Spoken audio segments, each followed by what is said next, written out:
একটা ইউটিউব চ্যানেলে প্রতিদিন ভিডিও আপলোড করলে কি হয়? একটা ইউটিউব চ্যানেলের মধ্যে প্রতিদিন ভিডিও আপলোড দেওয়া জরুরি কিনা আজকে এই বিষয়ে সম্পূর্ণ আলোচনা করব। অনেকেই আমার ভিডিওর কমেন্টে বলে যে ভাই আমি তো সময় পাই না, আমি একটা ভিডিও আজকে দিচ্ছি, দুদিন পরে একটা ভিডিও দিতে পারি, তখন আমি সময় পাই। আবার কেউ কেউ সপ্তাহের মধ্যে দুইটা ভিডিও আপলোড করে। অর্থাৎ রোজ ভিডিও আপলোড করলে চ্যানেলের মধ্যে ক্ষতি হয় নাকি চ্যানেলের জন্য উপকার হয়? আজকে এই বিষয়ে সম্পূর্ণ কনফিউশন দূর করে দেব।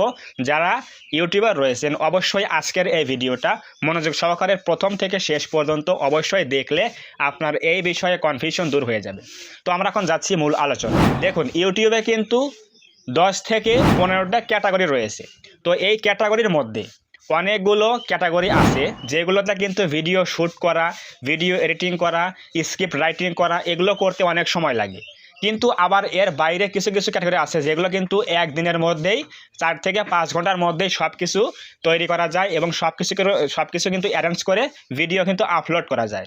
তো আপনাকে বুঝতে হবে যে আপনি ইউটিউবে কোন ক্যাটাগরি নিয়ে কাজ করেন। যদি আপনি মিউজিক নিয়ে কাজ করেন, ড্রামা নিয়ে কাজ করেন, মুভি নিয়ে কাজ করেন, ব্লগ ভিডিও নিয়ে কাজ করেন, এগুলো নিয়ে কাজ করলে অবশ্যই আপনাকে কিন্তু 15 দিন, অবশ্যই 7 দিন, 1 মাস এরকম কিন্তু সময় লাগতে পারে একটা ভিডিও শ্যুট করতে। মিউজিক ভিডিও, ব্লগিং ভিডিও এগুলো কিন্তু সপ্তাহের মধ্যে 2 থেকে 3টা দেওয়া সম্ভব। কিন্তু যারা আমরা টেক ভিডিও বানাই, কমেডি ভিডিও বানাই, গেমিং ভিডিও বানাই বা কুকিং ভিডিও বানাই, এগুলো কিন্তু আমরা চাইলে প্রতিদিন একটা করে দিতে পারি, কারণ এগুলো তৈরি করতে বেশি সময় লাগে না। এডিটিং করতেও সময় লাগে না বেশি, সব কিছু করতে 4 থেকে 5 ঘন্টার মধ্যে সব কিছু হয়ে যায়। তো এখন প্রশ্ন হচ্ছে, একটা চ্যানেলের মধ্যে রোজই কি ভিডিও দিতে হবে, নাকি রোজ ভিডিও দিলে ক্ষতি হয় নাকি উপকার হয়? অবশ্যই আপনার সাধ্যমতো চেষ্টা করবেন একটা শিডিউল মেনে কাজ করা। আপনি কয়দিন পর পর ভিডিও দিতে পারবেন এটা আপনাকে আগে ফাইন্ড আউট করতে হবে, আপনি যে ক্যাটাগরিতেই কাজ করেন না কেন।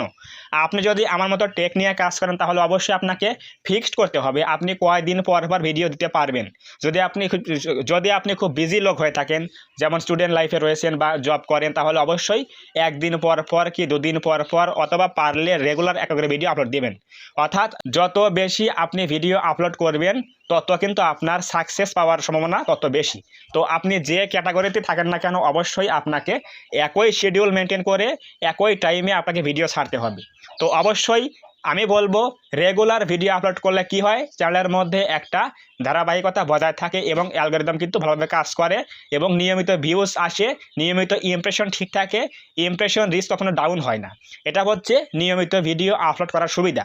এবং আপনি যদি মনে করেন যে আমি আজকে একটা ভিডিও দিলাম, 7 দিন পরে একটা ভিডিও দেবো, আবার 1 মাস গ্যাপ দেবো, আবার রেগুলার ভিডিও দেবো, এরকম করলে কখনোই কিন্তু চ্যানেলের মধ্যে ইমপ্রেশন ঠিক থাকবে না।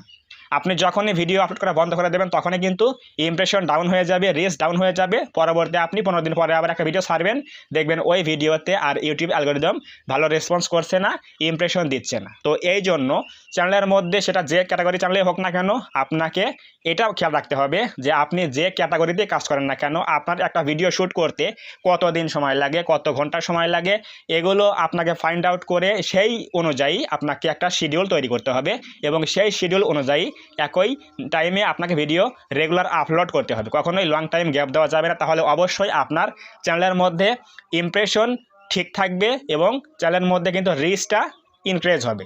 তো অবশ্যই বুঝতে গেলেন যে চ্যানেলের মধ্যে রোজ ভিডিও ছাড়লে কী হয়। রোজ ভিডিও ছাড়লে কী হয় সেটা হচ্ছে সপ্তাহে 7টা ভিডিও, মাসে 30টা ভিডিও। তাহলে অবশ্যই আপনি এমন কোনো সেক্টরে কাজ করেন বা আপনি এমন কোনো ক্যাটাগরিতে কাজ করেন যেখানে আপনি কন্টেন্ট তৈরি করা বেশি সমস্যা হয় না। আর ইউটিউবে আসার আগে আপনাকে অবশ্যই মাথায় রাখতে হবে আপনি কোন বিষয়ে ইন্টারেস্ট ফিল করেন, আপনি কোন বিষয়ে ভালো ভিডিও তৈরি করতে পারবেন। যখন কোনো সময় আপনার ভিডিওগুলো তৈরি করতে সমস্যা হবে না, আপনার কন্টেন্টের কোনো অভাব হবে না, এমন একটা সেক্টরে আপনাকে কাজ করতে হবে, তাহলে অবশ্যই আপনি এখানে নিয়মিত টাইমলি শিডিউল মেনে ইউটিউবে ভিডিও ছাড়তে পারবেন। এতে করে চ্যানেলটার মধ্যে কিন্তু রিচ ইমপ্রেশন কন্টিনিউ থাকবে, ফলে কোনো একটা ভিডিও কিন্তু র্যাঙ্ক করতে পারে।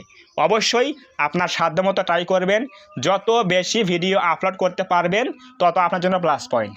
কিন্তু এটা আবার করেন না যে আপনার ভিডিও আপলোড করতে করতে ভিডিওর মধ্যে তথ্য দিতে ভুলে গেছেন, তথ্য অ্যাড করতে ভুলে গেছেন এবং এডিটিং করতে ভুলে গেছেন, অর্থাৎ ভিডিওর কোয়ালিটি হারিয়ে ফেলেছেন। এমনটা করা যাবে না।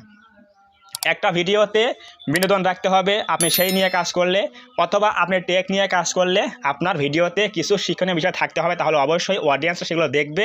এতে করে ভিডিওগুলো ফুল টাইম দেখলে অডিয়েন্স রিটেনশন বাড়বে, ফলে ভিডিওগুলো বেশি ভিউজ আসবে। অবশ্যই কোয়ান্টিটি দরকার, কিন্তু কোয়ালিটি খারাপ করে নয়। কোয়ালিটিও লাগবে ভিডিওতে, পাশাপাশি কোয়ান্টিটি কিন্তু বৃদ্ধি করতে হবে। অর্থাৎ আপনার ভিডিওর কোয়ালিটি যত বৃদ্ধি করতে পারবেন, এই কাজটা বজায় রেখে আপনি যত বেশি ভিডিও ইউটিউবে আপলোড করবেন একই শিডিউল মেনে একই টাইমে, তত আপনার জন্য প্লাস পয়েন্ট। তো অবশ্যই বুঝে গেলেন যে রোজ ভিডিও ছাড়লে কী হয়। আমি এক কথাই বলবো, চ্যানেলের মধ্যে রিচ ইমপ্রেশন বাড়ে এবং অডিয়েন্স বেস তৈরি হয় তাড়াতাড়ি, এবং চ্যানেলের মধ্যে ভিডিও র্যাঙ্ক করার পসিবিলিটি থাকে খুব বেশি। এটা হচ্ছে রোজ ভিডিও আপলোডের সুবিধা।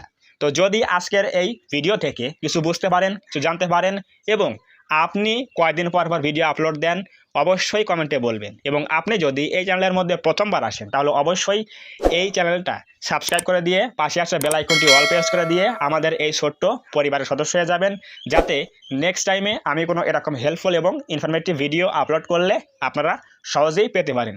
তো ধন্যবাদ সবাইকে, দেখা হবে আগামী কোনো নতুন এরকম হেল্পফুল এবং ইনফরমেটিভ ভিডিওতে।